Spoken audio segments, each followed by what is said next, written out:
Yes, welcome everyone here to the Smash Sports Show right here on Smash FM here on Lockdown Tuesday here in Melbourne. Of course, let's go to our friends just down the M1, of course, down to Geelong, where they're not in lockdown as we speak. Of course, they just got out of lockdown last night. And, of course, for the Geelong Cougars, they'll be hoping to get back on track in regards to getting back on the court after lockdown. Of course, all three of their teams, especially the Div 1 and Chamber, looking pretty good the top half. Hopefully the 90s can join them. But, of course, they've got a bit of a tough run ahead of them because we've got our player sponsor / ambassador from the Geelong Cougars joining us right now. Tell us a bit about it. Thanks, Ellen, for joining us. Thank you so much for having me. Well, what a crazy season so far in season 2021 for the VNL. Your team in particular had a very important win before the lockdown against the Blaze in the double-tail clash. But I guess, have you had a chance to reflect on it for the fact that obviously you're meant to be playing tomorrow, but obviously with the lockdown, that's not going to happen. Have you had a chance to reflect on that win against the Blaze? Yeah, it's been a bit of a crazy week, to be honest. Like, we were playing 1 minute and then locked down the next, but we were pretty lucky that we got to play last Wednesday, which was good, and had a great win. I think we've had a bit of a chat as a team, and we were super happy with our performance on Wednesday night against Blaze, as they were probably the toughest for us the season, especially being the top team. So yeah, it was a good win to have straight before lockdown. And yeah, we've got a pretty tight run home too. So yeah, it'll be interesting how the season unfolds, but yeah, it was a good win to have. I guess conflicted the Blazers' first loss of the season with that win on the Wednesday nights at the State Netball Centre. You know, and as you mentioned, you've got a pretty tough draw. I think you're playing pretty much three of the four teams, including obviously I'm including the Blaze in that as well that you've already played. You had three of the next top four teams in the next couple of weeks. Obviously, Falcons, your next opponent, who just sneaked into the top four after their win against the Hawks on Wednesday night. I guess is this great preparation in regards to what to expect in finals? Yeah, I think it is. I think annoying playing the top four teams, but it gives us such a good run to head into finals that we're playing the best of the best, and we're going to see them in a few weeks against finals anyway. So it'd be good to kind of plan out and see how we do play against them, and combinations working would be good to fling things around if needed. And yeah, I think it's exciting to know that the season's nearly done, and the best part of the season, finals, is coming up so soon. And yeah, we're playing against the best four in the next 3 rounds. But we've already played 1 round, but the next 2 rounds, and we're playing the top 4, which is exciting. But yeah, it's nerve-wracking too, because it is so close between the top 4 as well, so anyone can shift in between those 4.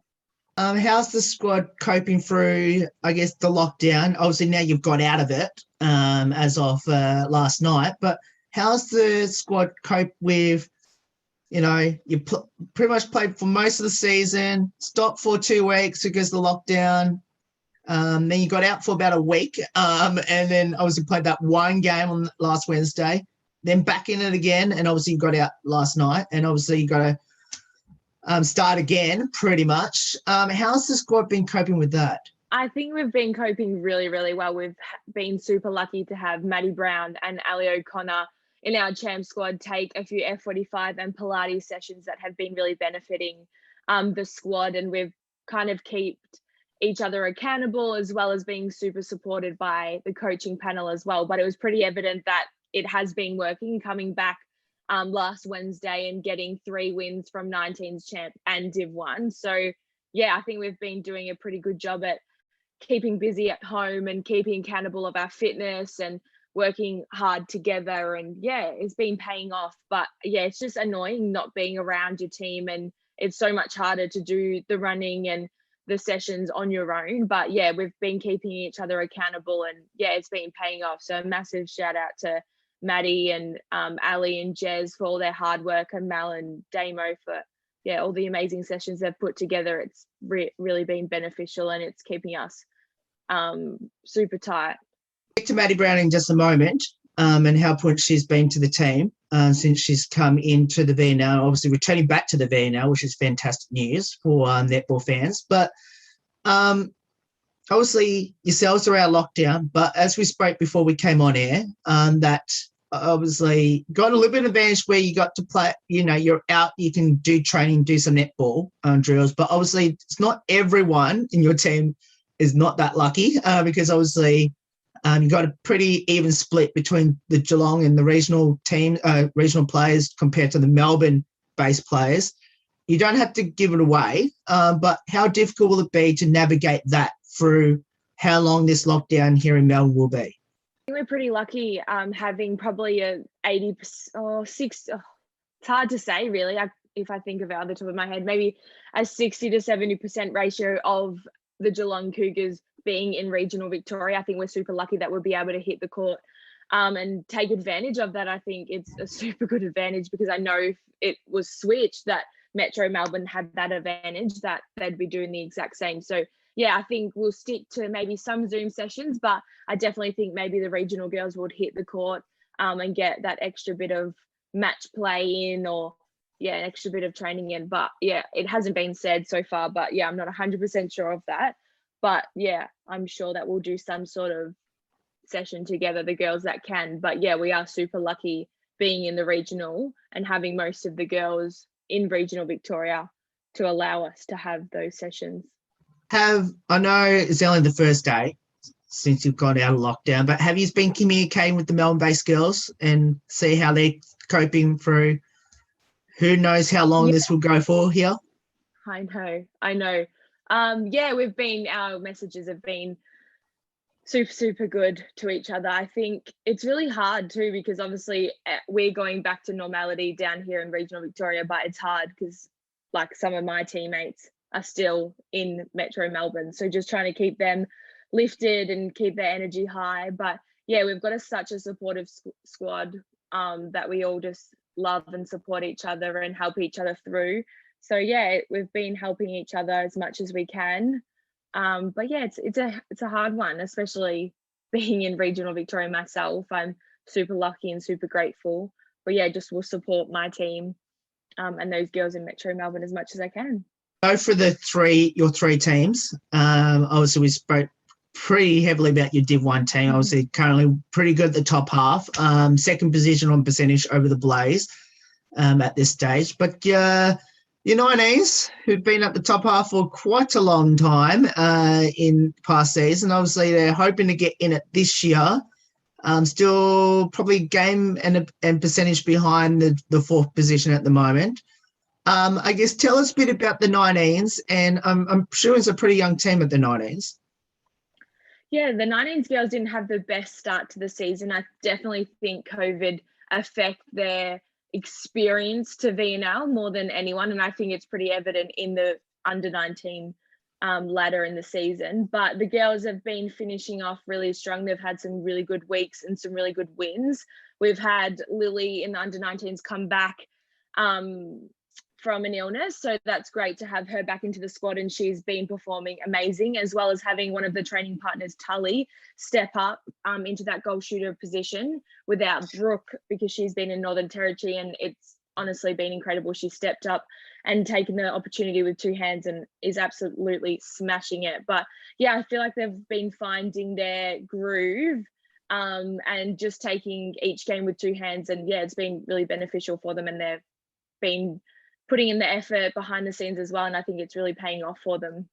You mentioned they got off to a slow start. Obviously, they're pretty new and together.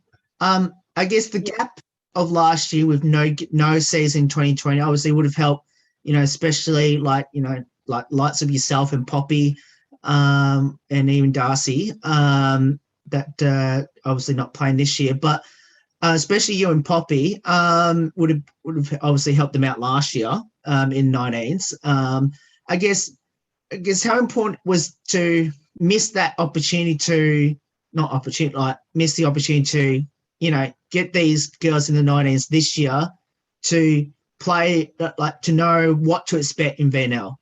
Yeah, I think they've missed that people like Poppy or Darcy that would have played last year or even Zara and Indy that are in the Div 1 team to give them that little bit of experience. But yeah, I think they've coped really well. As I said, they had a little bit of a slow start, but yeah, they've really gained that momentum now and have pushed through. But yeah, they would have probably benefited from having the Poppy and the Darcy and the girls to lead them into their first year of VNL, because it is a big jump from just local footy netball, especially them probably playing a lower senior grade or juniors at the local level and then jumping straight to VNL. It's a massive jump. I remember my first year, I didn't expect it at all, but I was super lucky and super grateful to have those experienced players around me, to help help build my confidence and to help my experience. But no, the girls I think have learnt now, and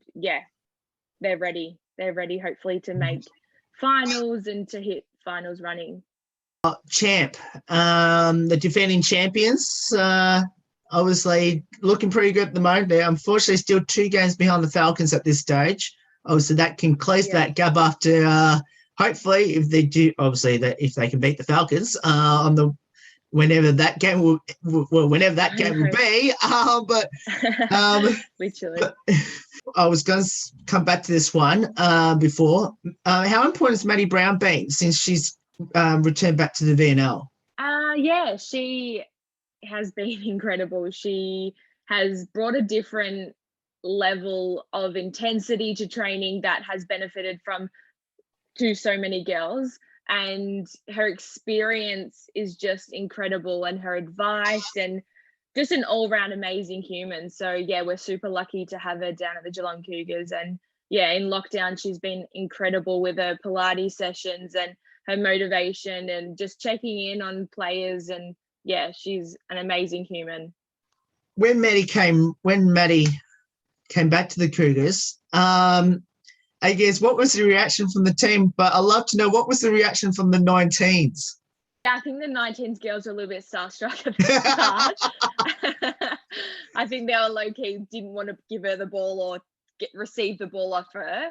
But I think a few of us girls were super excited because of the experience she has and the knowledge she has. I think can benefit all the teams, especially the under 19s, because she's been helping them out quite a bit as well. But I definitely know the 19s are a bit starstruck. That's normal. She's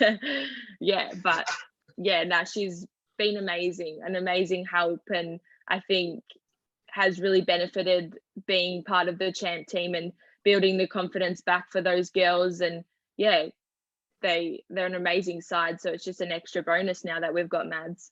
I thought the Knights would have been a bit starstruck with that one. Now, obviously, you lost Ruby Horton, obviously not playing this year. Obviously, in that goal circle, that was a real impact throughout the year. Obviously, you don't have Mel Bragg either, and obviously Ali Smith. I must say the team has adjusted really well the times I've seen them. Tell us a couple players in the team that's really adjusted well to their roles, like especially in Ruby's former role and obviously Mel Bragg's former role. Yeah, especially in Mal and Ali's role, the wing defence, Ali O'Connor has stepped into that role so well and taken it with 2 hands. And I think she's played the best season I've seen her play, sorry. But she had an injury 2 years ago now, and they said that she potentially couldn't come back to playing netball. So the fact that she's come back this year and absolutely blitzed it and obviously made the Fury team, like, I couldn't be more proud of her. She's honestly stepped into that team so well, and it just looks so natural that it looks like she's been playing there for ages. So that's that kind of position sorted. And then the mid-court, Mads comes into it really well, but our mid-court and attacking end is very strong anyway, with Jules and Xana and Bridget in the goaling end as well. It's a bit obviously smaller in height, but they all work so well together, and they're beautiful shooters, so accurate. So I think even though we do miss those big names and those big players, I think the team slotted in really well, and a very, very versatile team. So I'm super excited for them to hit finals, because I know that they're all finals players. It'll be exciting. I'll finish off with some light-hearted questions about the teams. Firstly, any embarrassing moments by anyone on the team, considering some of your games are live streamed? Oh, one from our Div 1 team, Poppy, she fell straight bang on her game, I think when we were playing MU, and no joke, she looked like a seal because her head whacked and her body like went up and went straight down. I know she was so embarrassed from that, and there was actually, we've got it on record in our group chat, and it's so funny. Yeah, we all screen recorded it. That was a funny moment because we thought she'd literally lost some teeth because it was that hard. But I don't know. I think some of us trip on our own feet during the game or during warm-up, and we pretend we think no one's watching, but when we look back on the camera, we all wet ourselves because we can see it. But yeah, I can't really think of any on the top of my head besides those ones. Who's the comedian, the best singer, and the best dancer on the team? Oh, that's a hard one. I think Vanessa and Maddie are very good dancers and singers. Yep. They love their music, especially Vanessa. She thinks she's in a girls' band. Yes, so I know love that. for her. Yeah. Comedians, I'm not sure. We're all pretty funny, I think. Like Alicia McDonald, she's pretty funny.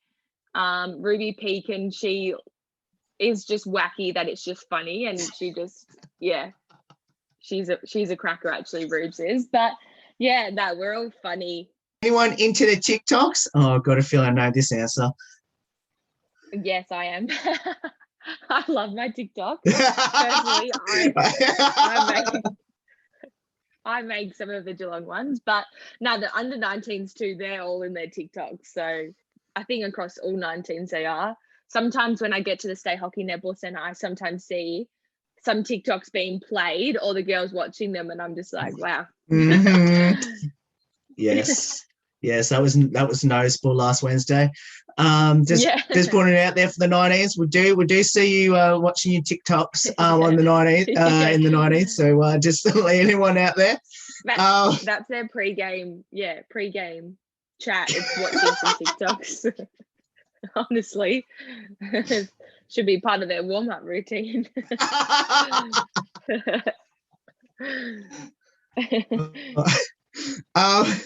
Do you have a pre-game superstition or ritual? I don't. I don't. I used to always get my ankles taped by someone else, but COVID kind of wrecked that, and I do it on my own now. But no, it don't really happen. I just kind of rock up and play and go home, really. I do actually. I do like to sometimes have a nap before I play when I get home from work. If I have a late game I do like to squeeze in a little nap before I play. Have there been any funny or strange moments on the court by your team or the opponent other than Poppy? I broke my finger during a game, and it was actually dislocated, and I turned my hand away because I was like, oh my God. And the player, my goal shooter, was like yelling, like, oh my God, that's so gross. Oh my God, that's so gross. I was like, oh my God, because I didn't know it was dislocated. And I turned around, I was like, oh, I think it's dislocated. And she's like, yeah, it's so gross. It's so gross. And I was like, oh my God, what do I do? But besides from that, that was a bit like full on. But besides from that, I haven't really had any encounters with it. Yeah, I know. Yes, I believe that. Yes, I do know about that one because someone did tell me about that. So as a follow-up to that, it's not my final question, but just a follow-up from that. What did your opponent's goalkeeper and goal defense think about that? Yeah, well, a few of them just walked off because I was like, no, I honestly don't blame them because it wasn't a nice view. And I've been in a position before where my player's broken their finger and it's come out the skin, and I've been absolutely disgusted and walked away myself. So yeah, I don't blame them for walking away. Actually, how is it now? Is it back together again? Yeah, it's back together. I probably shouldn't be playing, but I'm just going to finish off the season and worry about it when we're done. Of course you will. Yeah. How special is it to be part of the Smash FM family as an ambassador, and obviously for us to sponsor you for the 2021 season? Yeah, it's been a crazy season. So to have the support of you guys is absolutely amazing. And yeah, I'm super, super grateful to have you on board and to have the support on and off the court. So I appreciate it and cannot thank you guys enough. Can't wait to see where the rest of this season's going. Currently pretty good, tied on top of the ladder with the Blaze at 10-1, and hopefully that continues on, and whenever that will be. Hopefully a chance to win another premiership for you, hopefully later on, either this month or the following month in 2021. Yeah, who knows? We could be playing on Christmas Day. So fingers crossed. Who knows? But yeah, I'm super excited. I think we've got such a great group of girls in the Div 1 team that hopefully, yeah, we'll be able to finish off the season strong. Thank you. No worries. And that's Ellen Doyle there, joins from the Geelong Cougars netball team, of course, in the VNL. Of course, their next game, if all goes to plan, will be against the Falcons. Of course, that will be whenever the restrictions here in Melbourne gets lifted. There's more on the Smash Sports Show right after this. Don't go away here on the 10th year celebration.